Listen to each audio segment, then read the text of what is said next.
We need to talk about the woman who was killed at a hospital in 2020. So long story short, this woman goes to the hospital in like May of 2020, right as COVID was at its peak, and she had respiratory issues. So they were like, hey, probably got COVID. We're gonna put you in the COVID isolation ward. And it turns out that she didn't have COVID.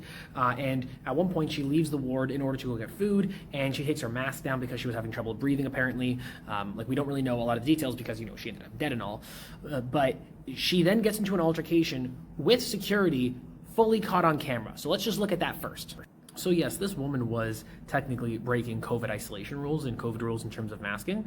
But I think once you see what happens, you're gonna feel disgusting. You're gonna feel gross with the situation.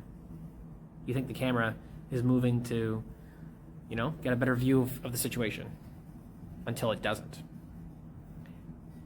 Until the camera fully pans away. Until later. Went down that same hallway, you see her lifeless body being dragged away. She was still alive at this point.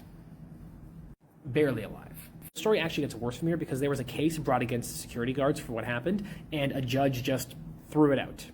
It's not happening. I'm just a little bit confused in terms of the timeline as to when the judge made that decision and when this video was released, as to whether or not that was included in the original investigation, whether or not that was included in the original evidence, but the whole thing just doesn't feel right. And listen, we don't fully know 100% what happened, but none of it's really sitting well.